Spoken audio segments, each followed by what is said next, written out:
Good morning, students. How are you all? Doing good? Yes. So, students, in the last video, we have started our history chapter. Okay, and the name of our chapter is What, Where, When, and How. And we have covered few topics in the last video, right? They are finding out what happened. How can we know what happened in the past? So we have seen different sources which we have related to your class 5. Yes. And we have seen what can we know about the past, about their life, what kind of life they used to lead, what they used to eat, what they used to wear, and where they used to live, the kind of shelters or settlements they used to have. Okay, and we have also started, as we are talking about settlements, then where did they settle, where did they live? So we have started our topic, where did people live? Okay, and in that we have seen particular places where people were supposed to live for almost 100,000 years ago. Among that we have seen that people settled near Narmada, Kirthar and Suleiman range, Vindhya ranges, Garo hills. Okay, so we have seen all these places, and we have also seen a few specific things about these places. That near Narmada, the people were skilled gatherers and they were hunters also. At that time, basically we can say they did not have any knowledge of agriculture. Okay, then next moving to Kirthar and Suleiman range. Here they said that both men and women have started growing crops like wheat and barley, and not only that, they have also started rearing animals like sheep, goat and other cattle. Yes, students? So near Vindhya ranges, it is said that the first time rice was grown in those places. Garo hills is again similar to that, but the place, the location of these two places, these two mountain ranges are different. When Vindhya ranges lies in the central India, it is to the northeast, that is in Meghalaya. So these are the common places where we can say that agriculture have developed a lot. Okay. So the question what I have asked you in the last video was, now if we observe this place and this place, they all are mountain or hills, right? Is that people in the past have lived only in the mountain places and not in plains? We know that there are different landforms starting from mountains, plateaus, plains, valleys. We have many, right? Yes. So did people live only near the mountains? Are only these places where people have resided? Will it be possible? Are we residing only in the mountains? No. So at that time also there were many other places where people used to reside. And especially we observe that people used to choose places near the rivers to reside. Okay? Yes, we will see such few places and we will try to find out the answer for the question whether people have resided in plains or not. Ready then? Let's start. So, students, as we said, there were many other places where people have resided. For now, we are telling that people also settle near the river Indus. So, students, if you try to recall, in your class 5, we have learned about a civilization that have started or it was settled near the river Indus. So, do you remember what is it? Let me tell you. It was Indus Valley civilization. So students, in the last year you have learned a few things about Indus Valley civilization, right? Like how was it built, how did it start, what was the town planning, what kind of occupations did people follow, houses, streets, and unforgettably about Great Bath, a swimming pool like structure, right? Yes. So we have seen all these things about Indus Valley civilization, and in the next chapters we will be learning about this civilization in detail. Okay, student. So it is said that near Indus Valley river Indus. So near Indus, almost about 4,700 years ago, people have settled. That we are just naming it as Indus Valley civilization. So not only near Indus, near its tributaries also. So here we can see the tributaries of river Indus. First we are having Satluj, Ravi, Chenab, Jhelum and Beas. Okay students, so these are the 5 tributaries of river Indus. Students, it is quite difficult not to remember these tributaries. So you want me to make it simpler? Yes. So if you want, I will do it. Should I do? Okay. So here is a small trick, or we can say a shortcut to remember all the tributaries of Indus. So the shortcut to remember the tributaries of Indus is RSJC brothers. So here the thing what we have to more focus on is RSJCB. R stands for Ravi, S for Satluj, J for Jhelum, C for Chenab and B for Beas. And I hope you will be remembering this your whole life. Okay students? Yes. So not only near Indus, there were settlements near other rivers also. For example, if we see, they have settled near the river Ganga and its tributary Son. So students, here you can see, here is river Ganga, right? Yes, and this is the tributary Son. Okay students, so here also after the Indus Valley civilization have completely destroyed with certain reasons. You have seen, right? So after that, almost 2500 years ago, there were many settlements formed again. Many people have chosen those places to settle down. So one such place is Magadha. So there was many settlements formed in those places. Now if we see, if we go to the previous image, students, here you can see that this is like a plain. This is a plain area students. Here we don't find much mountains. As we go towards the Nepal, here we have Himalayas again. But when we talk about UP, Bihar, all these places will not have much mountain area. So these are plains, the flat land. So here we can say that people used to reside in the plains also. As we have seen that in these areas, there were many settlements done. The most powerful was the Magadha. Now there were many small they have accumulated, and after some time they become very big kingdom. So how they became the very big kingdom, that also we will be learning in the further lessons. Okay, so this was the very powerful kingdom which was emerged. So the empire which was existing in this place was Mauryan Empire, and it was established by Chandragupta Maurya. You might have heard many stories about Chandragupta Maurya, right? Yes. So he was the person who established Mauryan Empire, and the Ashoka the Great also belonged to the Mauryan Empire. We see Ashoka Chakra and we see many other things related to Ashoka, right? The emblem what we have, those all are made by Ashoka. So now here there is a task. You have to find out what are the reasons why Ashoka is given the title the Great. What is the reason? What are the other kingdoms that existed in India when Magadha was there in the south of the river Ganga? So as we see, now when we are telling that people have settled across the whole India in the different times also. Now did they emerge all of a sudden, or did they have come from a different place? So possibly there were many people who used to travel throughout, and they used to come to the one part or the other part of our subcontinent.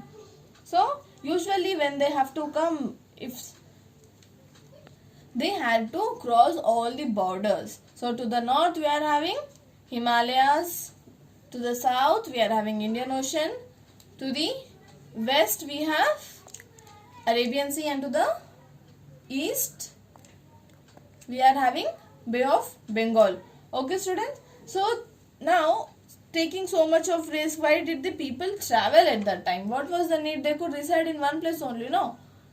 So there were many reasons. Let's look for the reason why people have started traveling in those days.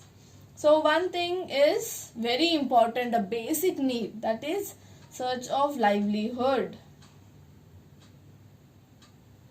So not only at the time, students, even today people will be traveling for their livelihood wherever they think a better opportunity. Usually we see that people travel from villages to the city. Here they can find more jobs, they can earn more money. Yes, so one of the reason is that. So at the time also, in search of livelihood, they used to travel to escape from natural disaster. So here we can see there are two situations. Here they are talking about floods and droughts. In one case where we don't find water at all, and in other case we find too much of water. Yes. So to escape from such things where they can live more peacefully, they travel. Now armies travel to invade other places. So we have seen in many movies also, no, the king will be taking this whole army and they will be going to attack in some other place. Yes, so that they can extend their empire, their Rajyam, they can extend as much as they want. So this was also one of the reasons why people have traveled in the past. Religious teachers to offer instruction and advice to people. So even today, students, we find such gurus or pandits who will be traveling across and giving people some good knowledge. Yes, we also see, that in temples also they will be telling all the good things what we should practice. As teachers say in the school, they will be telling in the temples or wherever they move. And if any problems are faced by the people, they even solve it. Correct? Yes. In search of new markets. So students, we have seen, when in the last year that Britishers were traveling and many other people from different countries were traveling, and why did they travel? They wanted to explore, they wanted to know what are the different resources found in other countries. So that, as we have already seen, they used to buy merchants. About merchants we have learned now, students, that they will be taking a lot of goods from one place and they will be moving and selling in the place where they can get some profit. So there were many merchants also. Now few were traveling with the spirit of adventure, to know what is there. Even today we will be seeing, we say it world tour. We want to see the whole world. So such kind of things used to happen at that time also. So as we see, things are not that different from past to today. All the things are almost the same, but we have little bit more developed and we have lot of technology, students. So we have seen whatever the reasons they used to travel, they are still existing. It can be search of livelihood. We say that many people are settling in abroad for better job. We are traveling for, if we are having any problem, to settle. If a flood is there, people migrate to the other places. And armies, even today we see, not in the ships like that, but armies will also go and conquer the other places. Not conquer, but at least to try to protect our own place. So still we are having merchants doing the same thing, and religious teachers, and spirit of adventure has even more increased in people. Everybody wants to have a world tour. Yes. So these are few things that they used to do. And once they used to travel to the long places, they used to come back and share their stories with the people who used to live in that place. Now students, what will happen when you go to a new place? Suppose you went to an exhibition or to any hill station. What will you do after coming back? You will tell the whole stories for 1 week to everybody in the class, to all your friends, teachers, neighbors. You will tell, no? Yes. So this sharing of the ideas, sharing of the knowledge and the experience used to happen in the old days also. But as we said, we are having many borders. It was very difficult to cross the frontiers or the borders of India. Now, why was it difficult? First of all, what is frontier? Frontier is nothing but the line where one country joins another. That means the border. Yes, both means the same. Now, what are the borders of our country, students? To the north, we are having the great, huge, very marvelous Himalayas.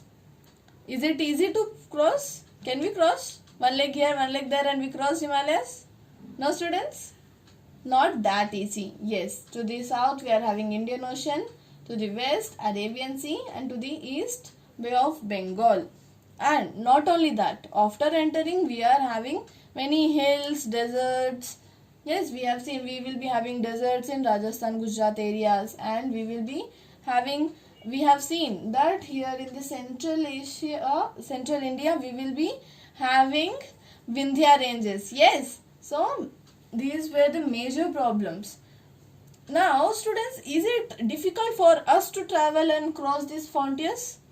Not at all. We can book a flight and in some hours we will be in some other continent only. Forget about country. Forget about crossing the frontier. We will be in some other continent. Yes. And now if we have to cross from one state to other, railways are there, roadways are there, everything is there.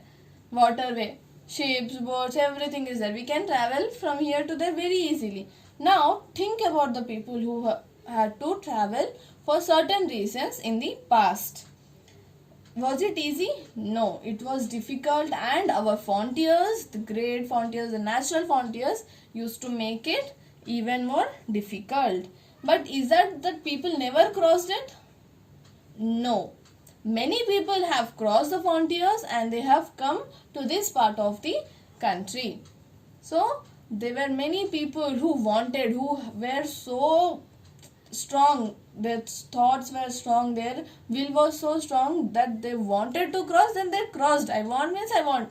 We will do no till our parents will buy us some gift or clothes. They were also like that. The people who wanted to cross it, they have crossed it very successfully.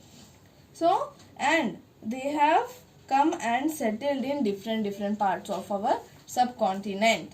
So, as many people from different parts have come, they have brought their traditions also. So students, as people used to cross the frontiers and they used to come to our India, they started residing in different places. Now students, from many years we are living in Hyderabad, right? Now if we suddenly go to another state, suppose we take Punjab, okay, the culture, the behavior of the people, how they talk, how they live, the rituals, festivals, everything is different, right? They are not same. Kind of clothes, the way, the slang in which they talk, everything is different. So it will take time us to learn those things, isn't it? Yes. And so students, now is it possible that what you already know, you tell them also? You will be telling them also, right? That we used to do this in our state. There were these festivals celebrated. We used to do all such things. We used to play these games. So we usually share. So such activities used to happen in the past also. Yes, when different people used to come, no, they used to tell that these were the activities that we used to take place in our country. So they also started, the people who were living in India also started implementing those. So that led to a great development in India. So it can be in the agricultural field, they might have started learning cooking or music. So as we see now, we take a lot of things from the Western countries, from USA, and we learn, we adapt many things. See, whatever they are doing, we try to do. As we see bullet trains, which were not there in India, right? So we are getting inspired, we are changing. In that way, the earlier people also were doing such things. So ultimately, so because of many people who were coming, they were settling, it led to a diverse country. Our India has become very diverse with new features. Okay students, so again a small topic I want you to discuss here, or you want to learn. Okay, why do we have to learn history, students? It is very important to know what happened in the past, right? So that if they did some mistake, we will not repeat it. If you don't know then we will continuously repeat, then we will take time to understand why it should not be done, then we have to correct it. It will take a lot of time, right? So once we learn from our ancestors, from the past, what had happened, we will not repeat those things, and we will know what were the different occupations our ancestors had. So these are very important things to know. Okay, so in the next video we will be coming up with a new topic. Till then, bye students, take care.